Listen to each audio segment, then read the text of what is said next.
आज की कहानी एक सच्ची घटना पर आधारित है। आज की कहानी प्रशांत के साथ 3 साल पहले घटी वो खौफनाक घटना है जिसे सोचकर आज भी वो रातों को डर से उठ जाता है। जब प्रशांत का दिल्ली से मुंबई ट्रांसफ़र हुआ तो वो अपने परिवार को दिल्ली ही छोड़कर अकेला मुंबई शिफ्ट हो गया। प्रशांत ने मुंबई में एक बिल्डिंग के अंदर एक फ्लैट किराए पर लिया। उसका फ्लैट एक कमरे का था। प्रशांत के लिए वो काफ़ी था। वहीं एक दिन जब प्रशांत रात को मीठी और चैन की नींद सो रहा था, तभी रात के 1:03 पर किसी ने उसके घर की घंटी 3 बार बजाई। जब प्रशांत ने दरवाज़ा खोलकर देखा तो दरवाजे पर कोई भी नहीं था, लेकिन ज़मीन पर बड़े ही अजीबोगरीब पैरों के निशान थे।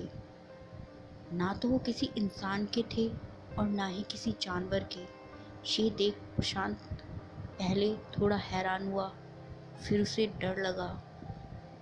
फिर उसे लगा शायद ये बिल्डिंग के किसी इंसान का मजाक तो नहीं, लेकिन कौन है जो रात के 1 बजे उसके साथ ऐसा मजाक कर सकता है। प्रशांत ने उस बात को वहीं इग्नोर कर दिया।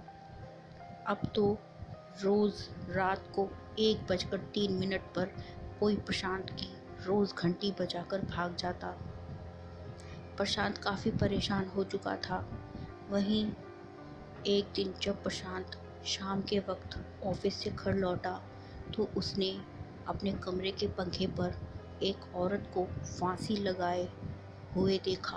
प्रशांत घबरा गया और भागकर अपने पड़ोसियों के पास पहुंचा और उनके घर का दरवाज़ा ज़ोर ज़ोर से खटखटाने लगा।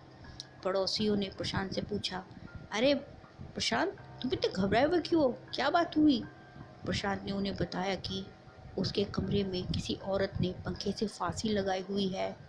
वो लोग ये बात सुनकर प्रशांत के साथ भागे भागे उसके कमरे में पहुंचे तो देखा वहाँ कोई नहीं था।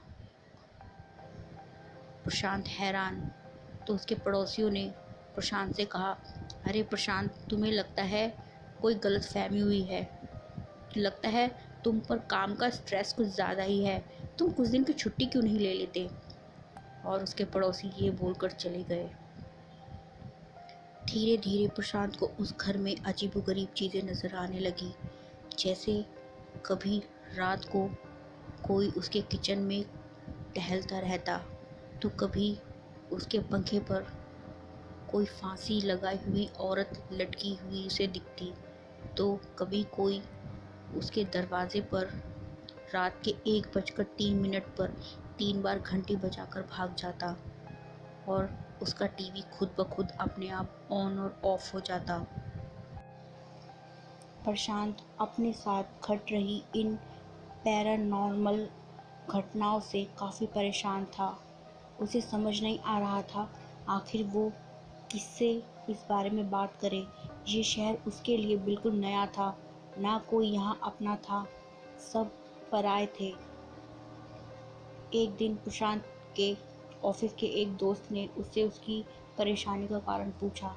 तब प्रशांत ने उसे बताया कि उसके साथ क्या क्या चीज़ें घट रही हैं। प्रशांत के दोस्त ने उसे एक पंडित जी से मिलवाया। प्रशांत शाम के वक्त पंडित जी को अपने घर लेकर पहुंचा।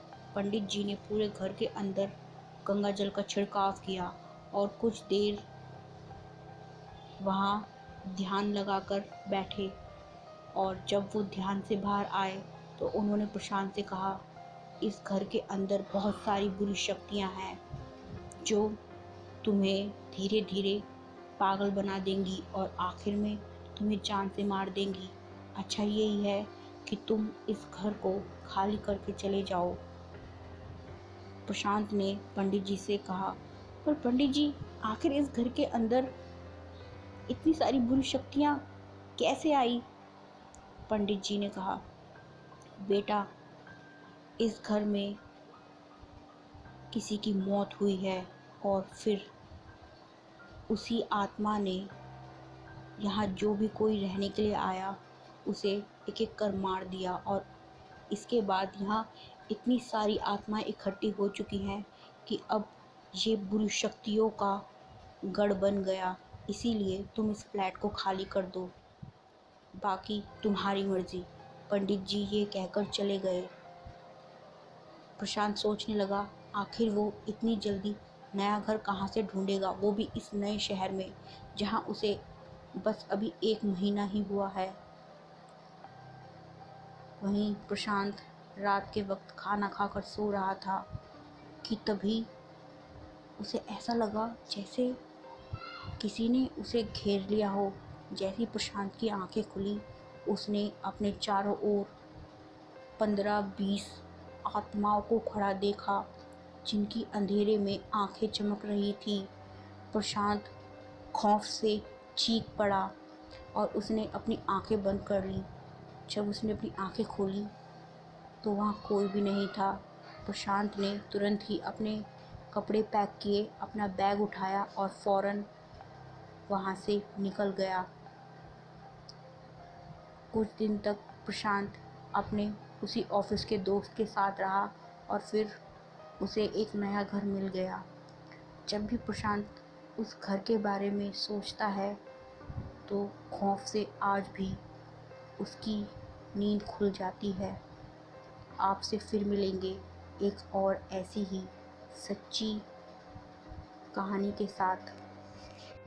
अगर आपको वीडियो अच्छी लगी है तो प्लीज़ वीडियो को लाइक कीजिए और चैनल को सब्सक्राइब कीजिए। Thank you.